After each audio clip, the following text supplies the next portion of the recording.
I would like to now introduce our next speaker, Bill Lightbomb. All right.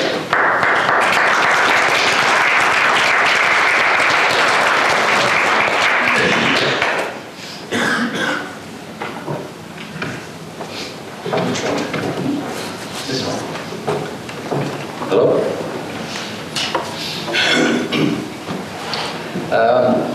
Thank you, Bob, for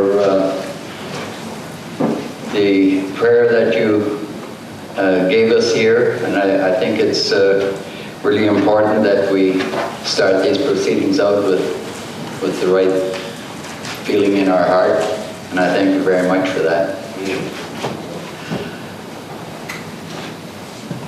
I want to say that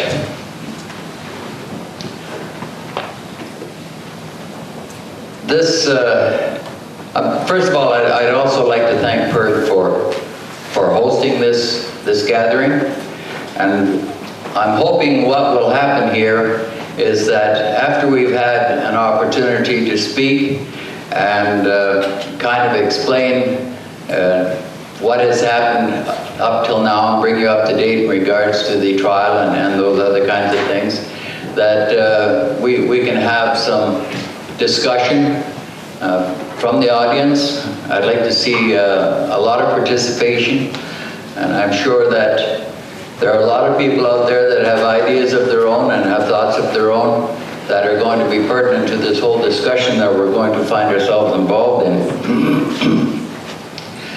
I think it's kind of pertinent that it is PIRG that is putting this on, because I think we've got a good example here of why it's important to pay attention to the kinds of discrepancies in society that center out certain groups of people. And I think if we're going to try and create a better place for us all to live, that we have to pay attention to the things that are happening to other people, not necessarily ourselves, but to other people, and we have to be concerned about that. The way that the world has been progressing in my lifetime, and of course that's a long time, by the way, I'm not too happy with the direction that we're going. The values seem to be sliding aside. The dominant factor seems to be that those that have the guts get ahead, and those that are a little more timid, they get trampled on. And I think we're reaching a time in the history of this world, never mind this country, when all of that is going to come to a head. And I think you'll find at that time that there will be no differences in race and nationality and religion and all of those other kinds of things. It will be just all of the working people in this world that probably make up 95% of the total population in this world being dominated by 5%, and in fact that 95% will wind up being wage slaves. And we're coming to that point very, very rapidly. And you'll find that people will find their brothers beside them in the struggle that we're going to be confronting in the very near future. And your brothers may be black, or they may be white, or they may be brown, or they may be yellow. But they will be your brothers, and we'll have to be brothers together in that struggle. Well, that struggle has already started for us, of course. Our people have been involved in that struggle for the last 150 years. And we finally reached a point where we said, enough is enough. We've got to begin to make our stand, and we have got to begin to stand up for what is our legitimate rights. And I think that probably one of the best examples of that is that group that stood in Gustafson Lake. Those people not only stood with pure hearts and strong hearts and determination, but also with truth on their side.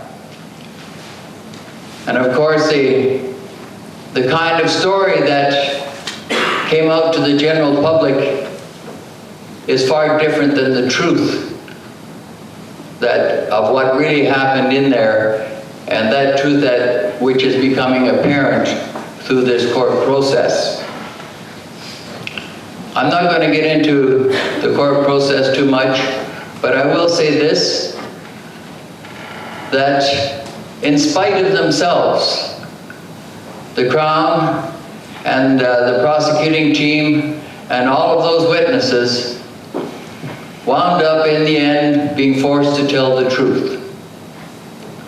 And that truth is being documented on a daily basis. And it is going into the court transcripts. You know, myself and Doc and Kahentinetha, as a matter of fact, and many others in this country spoke up at the time that all of this was taking place. And we were telling the truth at the time. And we were trying to make people understand what was really happening. That in fact, the aggressors were not the people in the camp. The aggressors were those that surrounded them and made it impossible for them to continue on doing what they were doing, which was standing on their land in their rightful territory.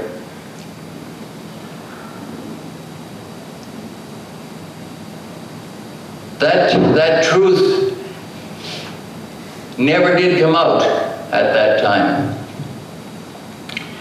But the kind of testimony that we're hearing in the court now is bearing those stories out. Those stories that we were telling, those of us that knew what was happening, and we were trying to make the public understand. As a matter of fact, we got more attention outside of this country than we did in Canada. There was a conspiracy of untruth in this country, and they attempted to criminalize those people that were in there, and they attempted to create a situation that would give them the excuse to go in and kill them. Now, we said those kinds of things while it was happening. And every time that there was a supposed new attack by those people in the camp on those poor 400 and 500 RCMP officers that surrounded them, we would stand up and we would say, well, we know that's not true. And we know that they're trying to manufacture an excuse to go in there.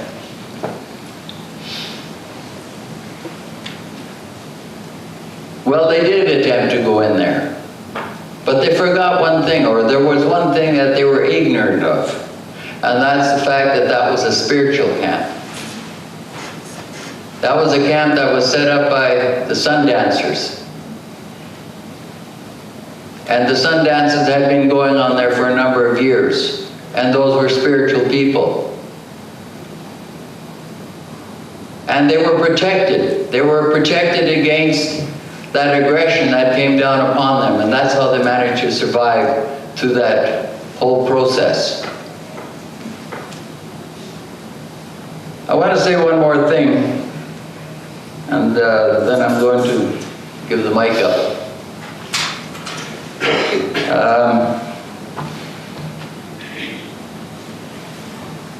There were at times 140 media people in 100 Mile House. And it was like a big circus there. And everybody was all excited. They could smell blood. And boy, were they ever excited about that. After those 20,000 rounds were fired against the people in the camp over a period of less than 2 hours, there was great silence in that great camp of media people. There was disappointment that they didn't get their bloodletting, and there was an unbelieving kind of feeling about all of those shots that were fired, and yet nobody seemed to be hit in the camp. And they just couldn't understand that. I want to tell you, because I was there and I saw these people when they come out, I'm talking about the RCMP, those people that were doing all the shooting. When they came out, they were absolutely stunned. They couldn't believe it either. I think a lot of them thought that they were probably cracked shots, sharpshooters. And they were pretty silent and pretty quiet for a couple of days. They had funny looks in their eyes. They also couldn't believe that they could fire that many shots and not kill all those people in that camp.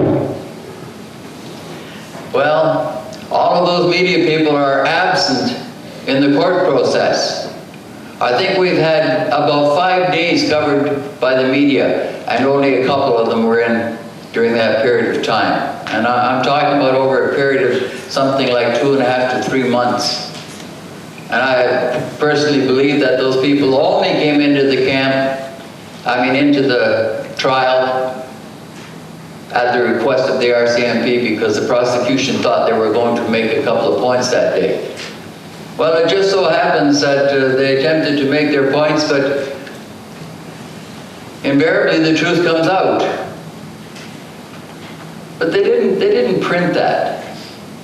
I've got my own theories in regards to why they were there and the kinds of things that they printed, and maybe I'll get a chance to speak again, but I think I've spoken long enough now. I'd like to ask Flora if she's prepared to speak now, or would you rather talk? Yeah.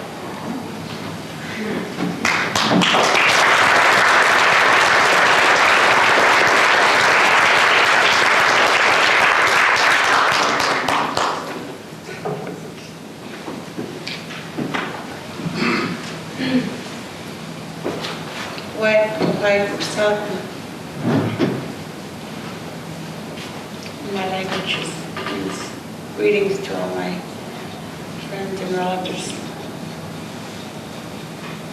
It's good to see a lot of supporters here. I'd like to thank our elders for being here and our youth,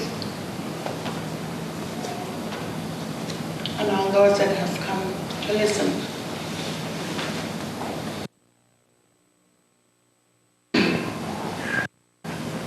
Yes, the reason I was up at Gustafson Lake was to support and to stand for the spiritual grounds, our land. I stood up there in defense for our future generations, so that they'd have a better place to live in.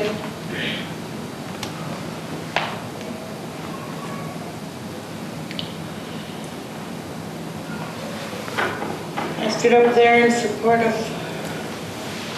my grandchildren, and the unborn, for our land.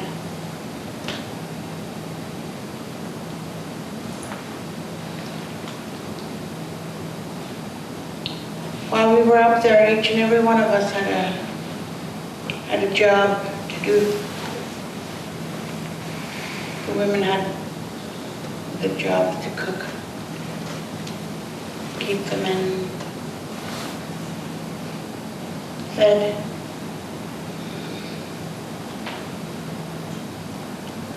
Every morning we'd wake up to the drum, thanks to my brother warrior, Glenn. We drummed every morning before the sun came up. Every morning we had a ceremony, smudge ourselves.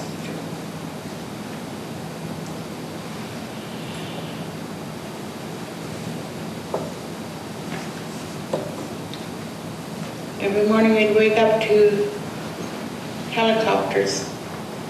I guess that's when they start changing their shifts. They're coming in And every morning they'd be moving in closer and closer.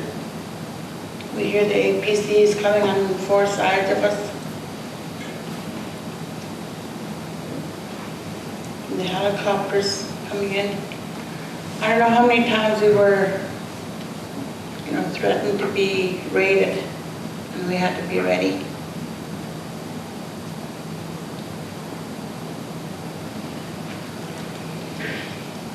But we had to be ready all the time. I wasn't afraid for myself. I had no fear up there. I was afraid for my young warriors, my young warrior women, my grandchildren.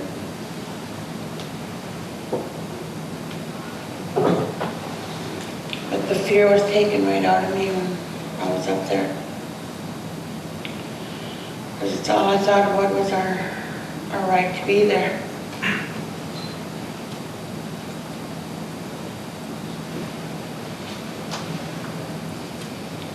We had our ups and downs.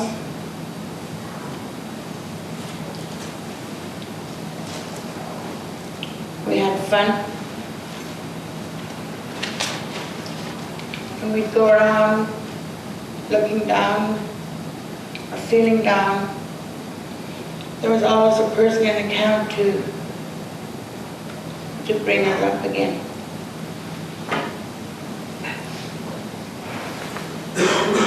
We always talked to one another. We had a lot of respect for one another. When we go to have a rest that night, make sure that we talk to one another before we go to bed, because you never know if we ever see one another in the morning again. It's the thoughts that went through my mind.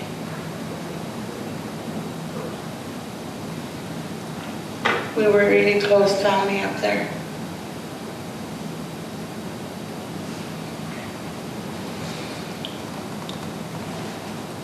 They cut us off our food, our water.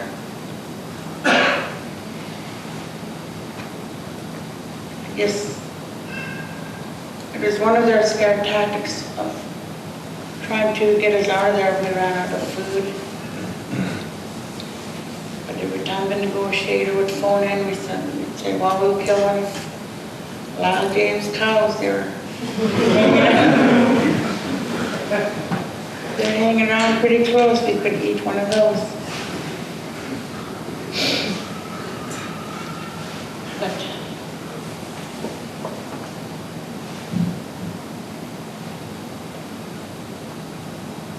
no, every one of us had something to do.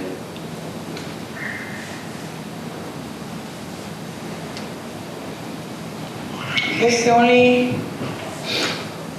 the only time I felt afraid is when we were coming out on the last day. When we passed that first gate, I didn't feel like passing that gate. I just wanted to go back because it was so peaceful up there. It seemed like nothing would happen to you up there. But when they were taking us out and they turned in towards the trees, I was saying to myself, this is it, I guess. They're gonna kill us in the bushes. I said, maybe the ones that went before us are gone. My daughter, my granddaughter, my son. Because 4 elders were the last ones to come out.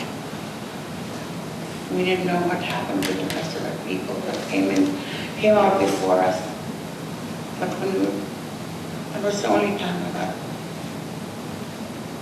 sort of afraid. But while the negotiators were going up there, they promised us that the RCMP, once we went out there, that they would do nothing to us. They would treat us with dignity and respect. That's what we were told.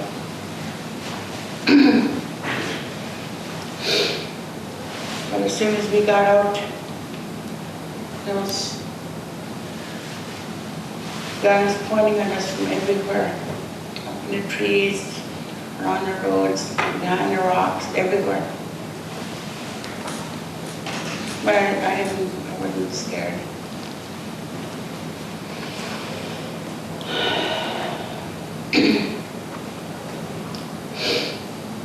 But I guess that was the dignity and respect we were supposed to get.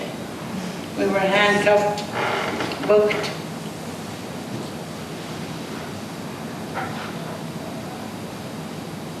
Then we were put on a helicopter and brought to the jail.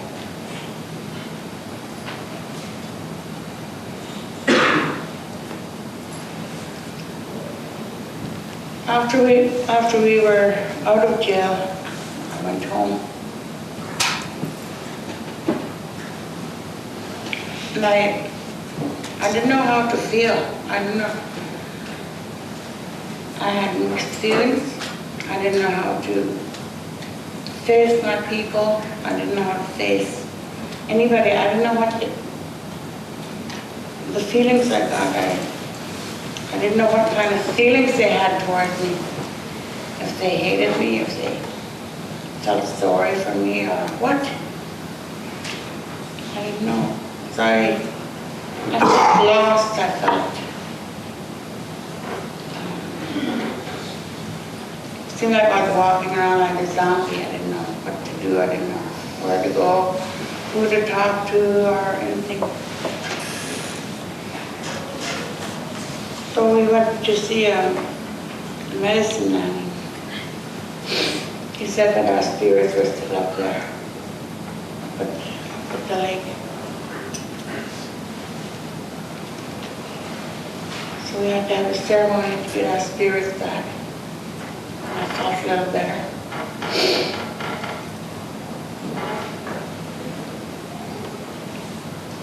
And we started going to court in 100 Mile.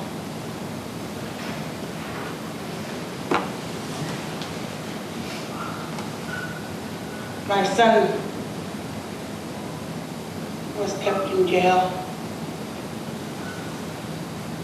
My husband was out for a week and he went back. He was beaten up in 100 Mile by the sheriffs.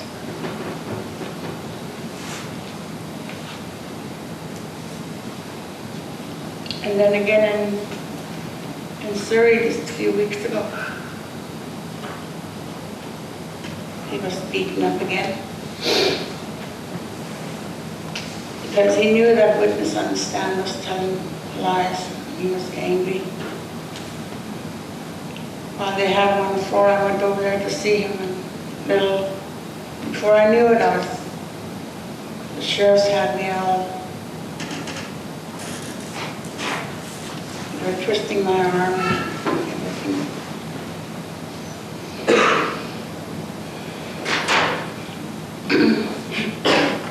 But there was a little riot in the courthouse a couple of weeks ago, 3 weeks ago. But, ever since we started this court, we've been harassed a lot. My brakes were cut right here in Vancouver. A big nail was stuck in my fuel pump. My tires were flattened. And some of our supporters here, things have been done to their vehicles. But that's all the things that we have to take. Being harassed by the government. Just for taking a stand, they criminalize us for it. Trying to get our land back.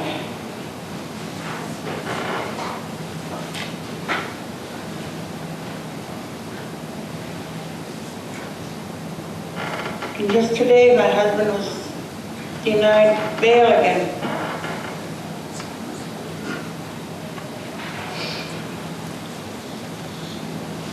And I feel so helpless at times just seeing him sitting there.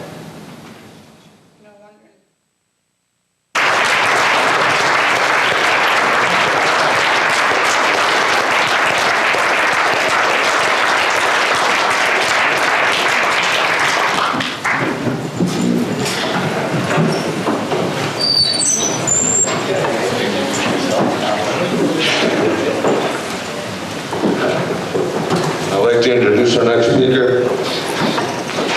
That's me.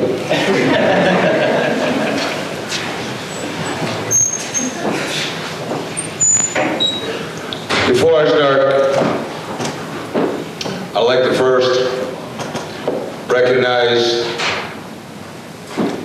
Sheila Franklin. You stand up, Sheila. Gustafson Lake Defender, inside the enemy line.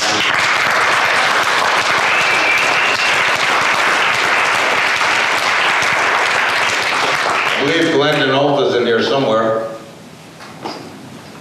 If he isn't, I'll recognize him when he comes back in. I'd like to recognize my wife and family up there as defenders.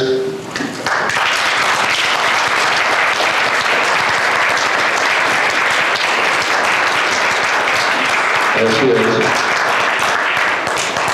And children, Brother Bill and many people that were up there from the very first time that this situation began to develop.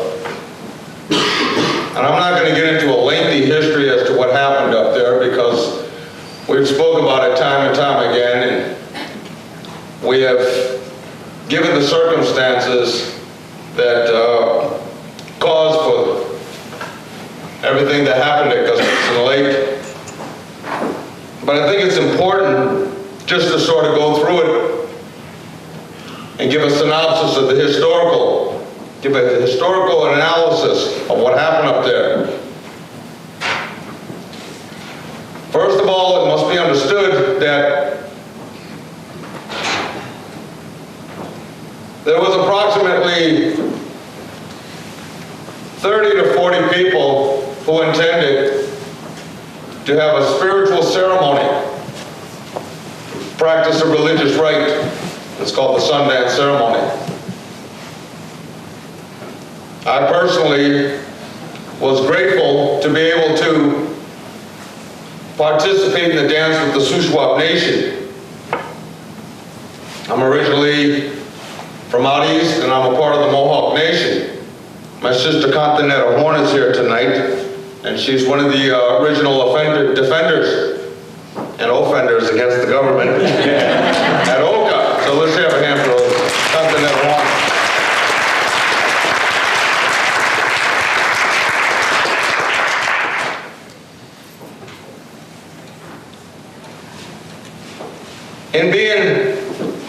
I was grateful to Percy Rosette, to his wife Toby, to the Shuswap people for allowing me to dance there.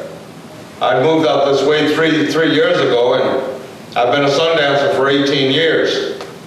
I had another year to make a vow of the last 4-year vow that I made to the Great Spirit. And so I asked the Shuswap people if I could dance with them, and they accepted my tobacco to them. In this way, I'm a chinupa, a carrier of the pipe. I carry the chinupa, which is the pipe, as a pipe carrier. And so, in this way, this sacred Sundance ceremony, it's a ceremony where we as indigenous people, as Native people, have been able to find a much stronger spiritual connection and relationship between ourselves and the world of spirit, about the world that we live in here and the world that's to come. Over the years, different religions have been trying to force it on us. We've seen that over the years, the kind of suffering that has been put upon the people in the form of various institutions and ideologies and religious thoughts that have been fostered upon the people in nothing less than what we call an assimilation process to make us one within the mainstream of the quote-unquote status quo. But we are people that have been fighting for well over 500 years, and we have never accepted this institutionalized assimilation. We are people that have our own way of life. We have our own economic system. We have our own political structures. We have our own religious expression, spiritual ways. By the way, this is Glenn Denault, one of the defenders behind the enemy lines.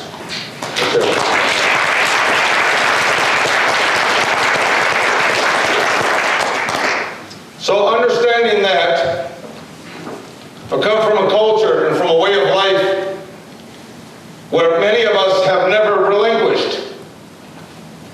Back home, we believe in the Kahentinetha, which is the great law. It is the Creator's original law that was given to all the nations here in North America. The Kahentinetha was such an ingenious political system.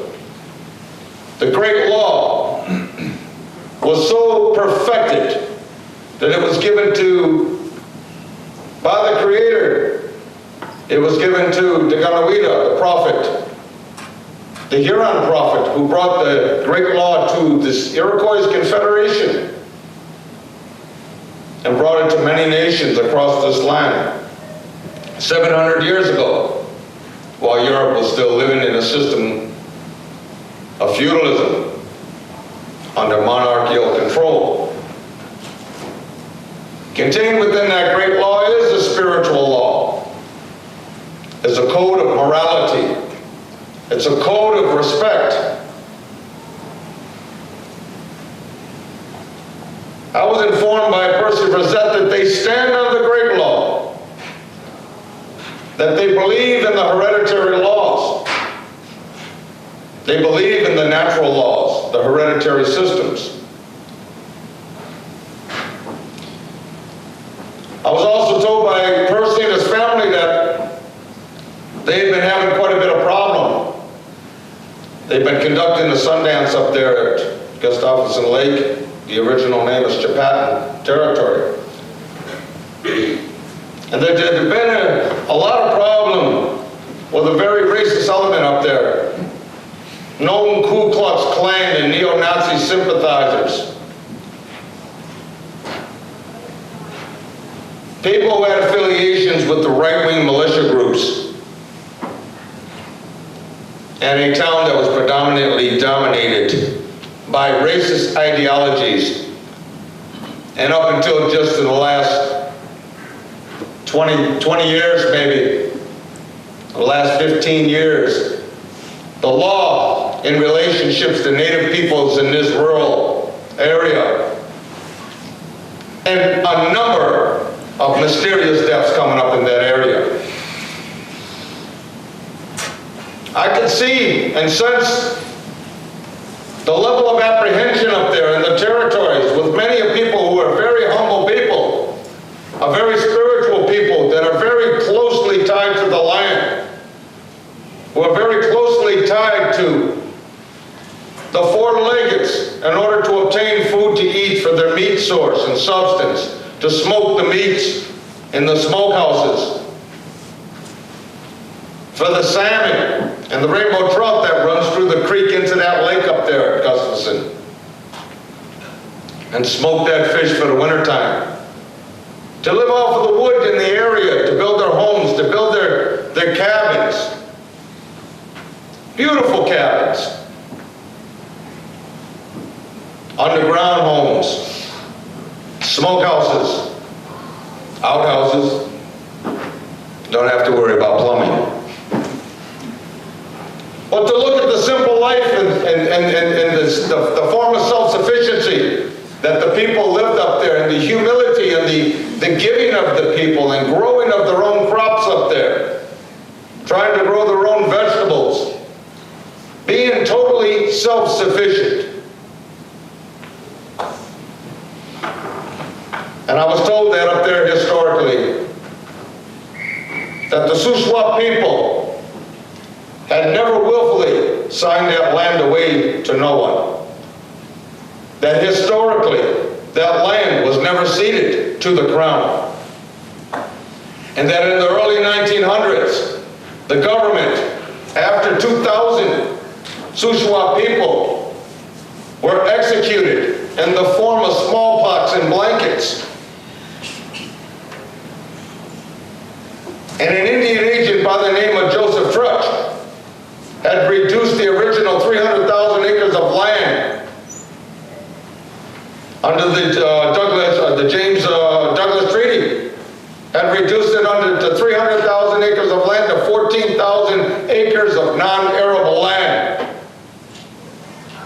and with an attitude by a guy by the name of Mr. Trutch, and a surveyor by the name of O'Reilly, who basically said that if the smallpox doesn't get him, the alcohol will. Of these Shuswap people here. And when I saw the degree of racism and colonialism that has been going on, that goes on in this province here, and found out that this process is only 137 years old, as opposed to the 505 years we've been fighting it in the East, and having clear knowledge and an assessment of all of the deceitful methods and means they employ to colonize territories, to expropriate and extrapolate resources, and to imprison a people and disenfranchise them and relocate them, and to perpetuate nothing less than the subtle and the overt forces of genocide. I was amazed the degree of colonialism and racist colonization that is perpetuated in this province. And I was more amazed to find out that most of this province hasn't been ceded by treaty. And I was truly amazed to see how many of the indigenous peoples of this territory still hold true to their way of life. A very natural, a very pure, a very clean way of life. Oh. This brother here, Brother Bob George, and many of the good people that we've met out here and that have welcomed us out here, we give these people a lot of respect and a lot of thanks. And where I come from, we're taught to honor our women, our mothers, to honor our elders, to honor our children, to defend their right to what the creation has given us, all to enjoy from the earth mother, from creation that gives all of our community, all of our families, all of our loved ones, all of life, the right to the fruits of creation without having to suffer to get it. Why? When this world is just a vast world with massive land bases, with territories unlimited, why in the world should be there starvation? Why in the world is there alcohol? Why is there drugs, these things that hurt us and make us sick? Why are people dying in hospitals from diseases? Why do people not have the right to control their lands? Why are we forced to accept an alien world where our basic human economic necessities, food, clothing, and shelters, are denied us? Why must we suffer at the hands of a few who wish to control, who wish to become richer by the day, and to dominate the oppressed peoples of the world? Why should we accept the racist proposition that we are a conquered people and do not have the right to control our own lands and exercise this thing called sovereignty and self-determination? These are questions we've had to ask ourselves, and these are questions that many of us have laid our lives on the line for well over 25, 30 years, and as a matter of fact, we are born into this struggle. We just don't happen upon the struggle, but we are born into the struggle because the dichotomy between the have and the have-nots is laid out before us, and we either decide at some point to make a stance in defense of what is ours, what is natural laws, or we accept as a slave to accept what is not ours, which is not natural law. And I assert to you tonight that someone stealing land illegally through policies of genocide and extermination, with documents called a Constitution that's supposed to guarantee Aboriginal rights, 1982, Section 35, as well as the rights protected in the 1763 Royal Proclamation Act, that we have a world that is supposed to be so civilized in terms of its human rights advocacies and its relationships to other nations, people to people. And we've got documents stating in paper, in black and white, that no land in this province or across the nation, across the border, shall be molested and or disturbed if that land hasn't in fact been willfully ceded by the whole nation of hereditary title holders.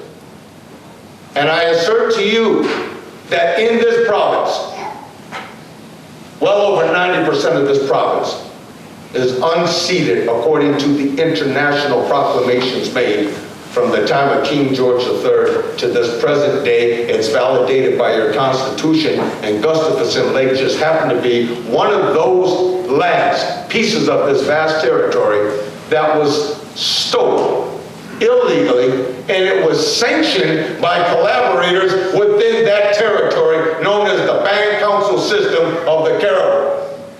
And it's time, it is time to start putting those who aid and abet extermination policies under the Indian Act, to put them before and expose them before the people. It is time for our people to stop buying, stop making deals with corporations and crooked politicians and repressive judges and prosecutors, and to stand on our right to our lands unless there is the whole people want to negotiate a transfer of land and title. But until that is done, there must be respect.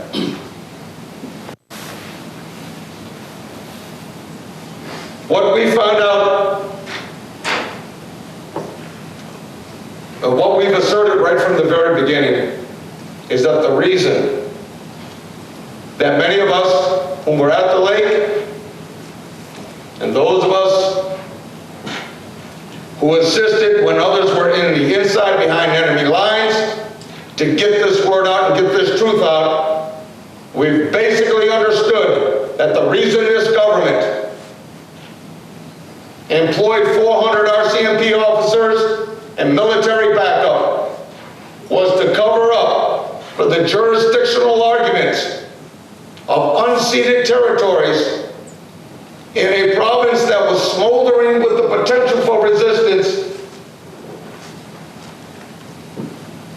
within the Penticton territories, within Adams Lake and Douglas Lakes, and with the Haida and with all of the people of the Burrard Nation, that the question of land title and the unaccepting of treaties through the BC Treaty Commission and Land Claims Commission was being called to order. And in this case, they understood that it was basically a handful of people, like the Wolverine, his wife, his family, and all of the other families that were there, that drew the line in the sand. It was 21 people that told the government, and rightfully so, that the land was not for sale, that stolen lands is not an acceptable reality.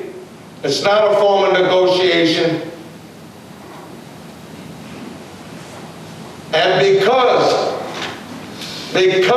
that argument under the rule of law was laid out. It was for that reason and that reason alone that this province and those executive directors from the Attorney General's office to the Ministry of Indian Affairs to the RCMP to the gun in their hand, their policy was to wipe out 21 people to contain that truth. We have uncovered during the course of this trial, already through their own eye in the sky, all of the lies that you were told about who the aggressor in the escalation in that conflict was. And I can tell you right now that their own eye in the sky and the cameras that took pictures 24 hours a day has basically revealed, to the embarrassment of this province, which is why they haven't sent any media there to cover the embarrassment, while that same media was there to manufacture consent for the kill. And I'll tell you very simply what was revealed.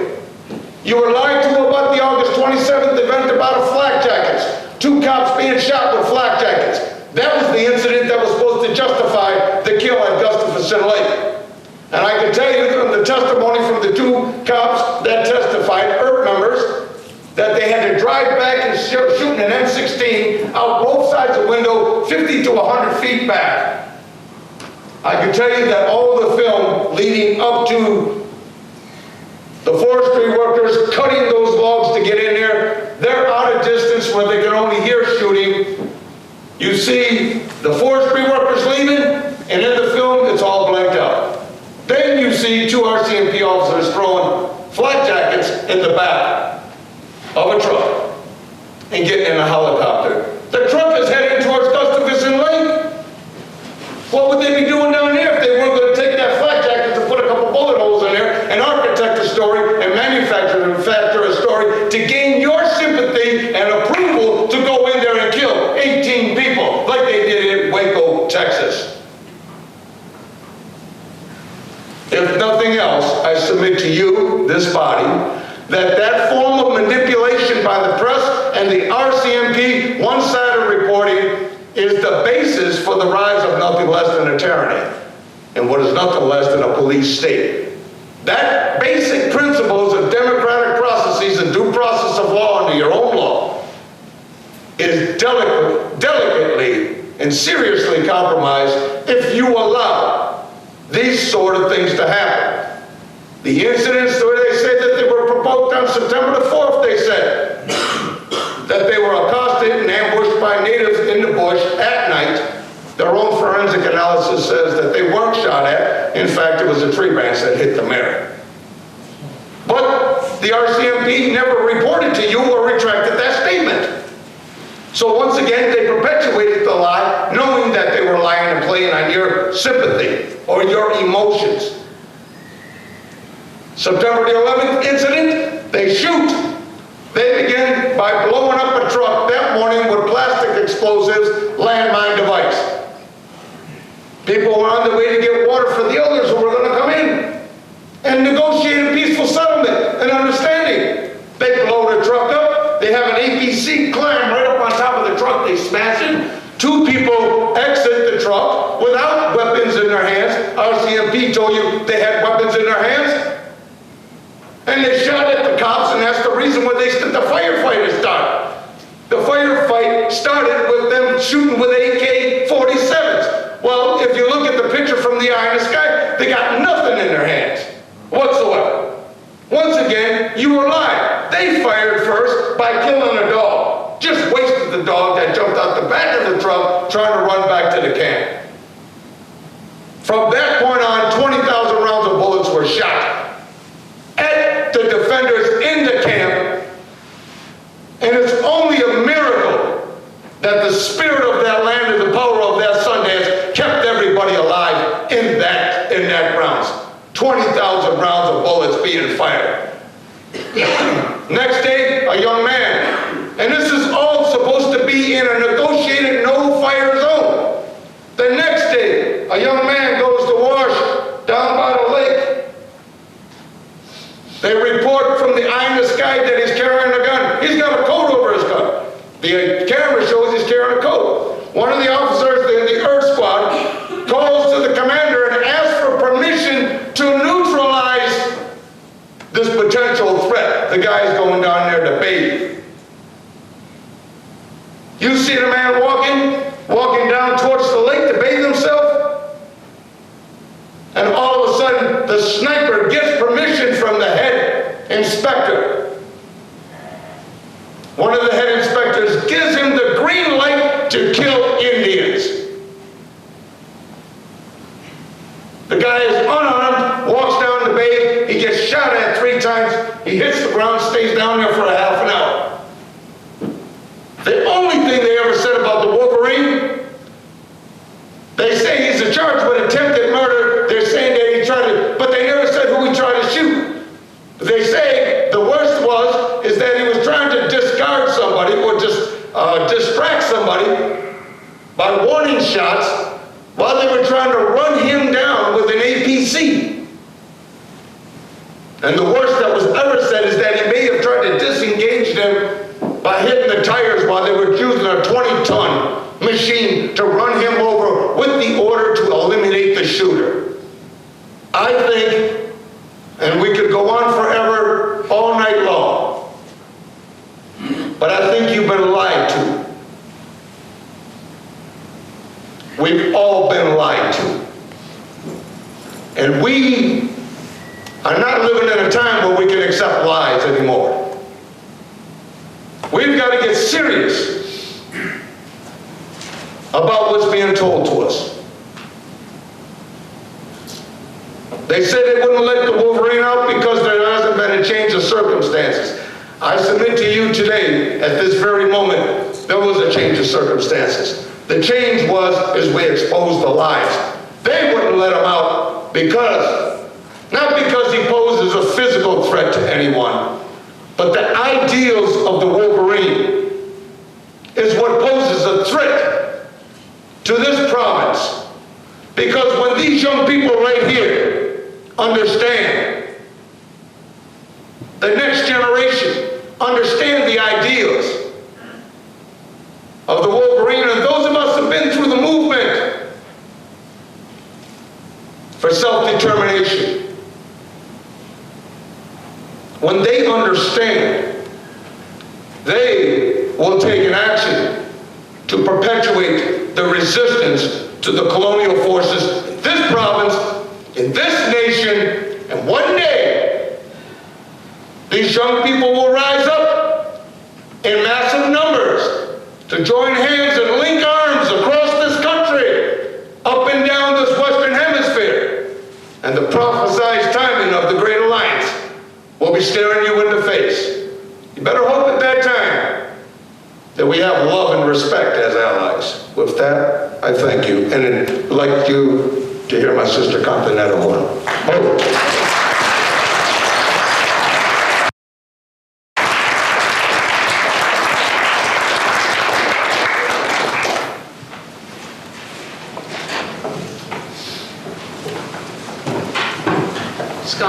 Skanagoa, Yaukoa, Tiga Swadam, Sadina, the Roringa, Jack and Open Humwe, the door engineer to keep Yaguan, Naga, Jutki Yoga Delio, Oneti Bayota, Kakushan Snee, Hawajota, and just go get to me. I bring you greetings in Mohawk, the language of my ancestors and the language of my children and my grandchildren. I feel very very privileged to be here. I'm a vet from Oka, and it was everything that I know of the Gustafson Lake crisis is very similar to the Mohawk crisis of 1990. I can see a lot of similarities, and I can see that the same tactics are being used on everybody, on all of us. And they haven't come up with anything new yet, except I think now they're ready to they can manufacture the consent very quickly to get the public to go along with the slaughter, because today, with the rise of hate groups, with the bashing of Aboriginal people in the media, when something comes up and we need to defend ourselves, it's very hard for the general public, the mainstream public, to believe us when they see a brown face on the television. Right away they turn off because they've already been conditioned to turn off. They're not going to listen to us. And because we're terrorists, we're renegades, we're racketeers, smugglers. There's so much bashing going on that it's almost impossible for us right now to get any kind of sympathy from the Canadian public. And the Department of Indian Affairs recently did a survey, and there is backlash against Native people. And that follows on the heels of the bashing that's been done in the media. So the only way to get around that is we have to go to the alternate media or our own. So I guess the young Indian people have to start developing the media and start getting the word out in our own way. We do it through faxes, we do it through internet, personal phone calls, our own newspapers, our own videos. And I think that with the conglomerates taking over all of media, we're going to have to do more and more of that. We have a lot of commonalities here, and I guess one of the things that I'm very much afraid of is that the powers that be, that's the Canadian government and their bosses, the financiers and the transnational corporations who want our resources, have decided that the solution is a military solution. As soon as something happens, they throw the army at us. And, how do we defend ourselves from that? How do we stand up to that? That's the question I asked you. After the Mohawk crisis and after we went through all these trials and court cases, I'm still involved in a court case, and it's already almost 7 years after the crisis, and I'm still involved in a court case. I was criminally charged, and we were 50 of us were on trial, and then there was a year-long court cases. The first one was 6 months, and the next one was 5 months, and it wasn't very easy because we had no income. We had, our economy was totally devastated. But we got through it because what we did was the right thing. What the great law tells us is that when you pursue something that's right, you have to pursue it until you win. And if you know the great law, you know that's the basis of our fight, is that we know that we're right. I was speaking in Lethbridge, and I gave a lecture there to a group, a luncheon group. And a lot of the people there, it was actually kind of Reform Party type of people. And they weren't liberals anyway. And I guess one of the people said, after I explained the imperial instruments that confirm our sovereignty and our self-government as being from time immemorial, which therefore supersedes the Canadian government and all the provincial governments. And so therefore our government was here first, and that we don't have to go around begging for self-government from anybody. We've got it already. So after explaining the historical aspects and the legal aspects, this man got up and said, well, he says, you've got the law on your side, you've got history on your side, you've got morality on your side, but you don't have the fact. And I said, what fact are you talking about? He said, might is right. That's what we were told. That's what I was told. And another man got up and said, oh, you're colonialists too, yourselves. You came over the Bering Strait. So I said, oh, you know what we call that, eh? We call that the BS theory. So these are the kind of arguments they're going to give, and they're being primed somehow. There are books out. I was looking at one the other day, and it kind of is the Bible of these people, and they read it, and they can argue the Indian position right down. They believe, you know, they make themselves believe it, and they argue it right down, and that's what they tell themselves. They get pretty angry, though, when you argue back and give them... I read through it. I'm right now a student writing my thesis that I started so long ago. I finally am getting down to finishing it for my master's degree. And I look at a lot of these books. I'm scrutinizing them right now. And I see that more and more books are coming out to support this, position against the Native people. The Aboriginal rights position, and especially in relation to land issues. And I think we have to be very careful. These are the books that are being used in the universities and are being read by our students. And I'm very worried about it. We have to start getting more and more of our own positions out there in the form of books. I've written a book, and I've published some books. And I can't get these into the universities, and I can't get them into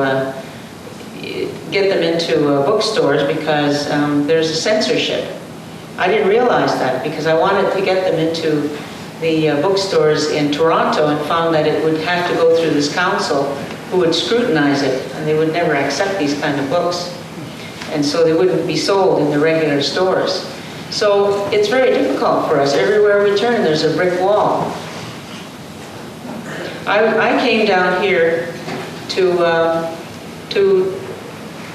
sit in solidarity with my brothers and sisters who fought in Gustafson Lake, who were there in Gustafson Lake. And I went to court today.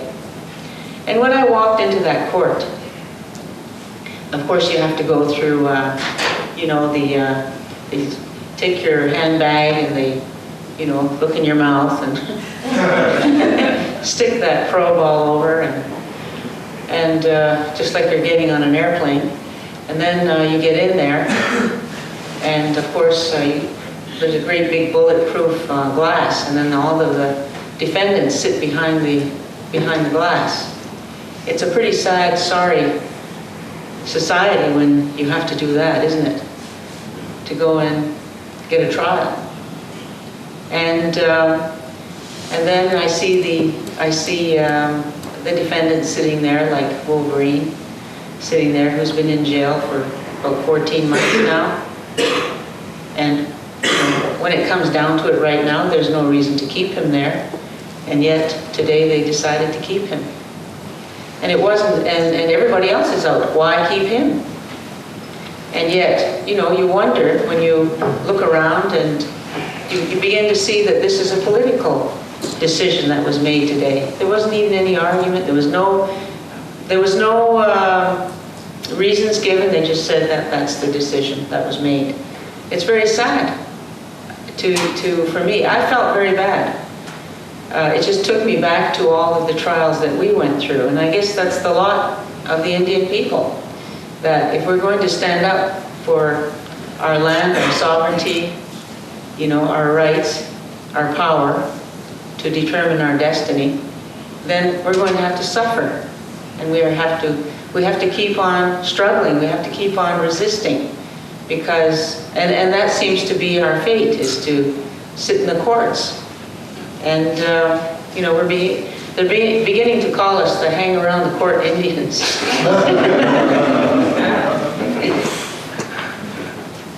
And we're having a lot of It is, after about 2 years ago, I became the president of the Canadian Alliance in solidarity with the Native Peoples. This is an organization of Native and non-Native people. And one of the first things that we got involved in, I remember I was there in Toronto at the national office just across from the Indian Center. We had this little cubbyhole of an office, and we refused to accept money from the government, so we're very much independent. And all of our people are volunteers. And anyway, Gustafson Lake, we'd been in touch with the people, and we'd been receiving their communiques right up to the time when everything blew up. So we were there in the office, and we got to a point where, you know, we were sending out communiques all over the world, and the truth was not being published in Canada. But people outside of Canada were very concerned, they were very interested. So at one point, I remember we were in the office there when the truck incident happened, when the truck blew up and the girl, the young woman was shot. We didn't know what to do anymore. We stood in a circle and we just said, well, we'll have to do as much as we can. So we burned some tobacco and we said, let's go up to Queen's Park in front of the legislature and let's demonstrate. So that's what we did. We went out there, we called people, and you wouldn't believe how many people showed up. It was amazing. So we drummed and we made speeches, and then I remember Jay Mason handed me a note, and his note said there was going to be a meeting tonight at 6 o'clock, and his handwriting is so bad that it said there's going to be a vigil tonight at 6 o'clock. So I made this announcement, and he goes, oh my God. Anyway, so we started a vigil.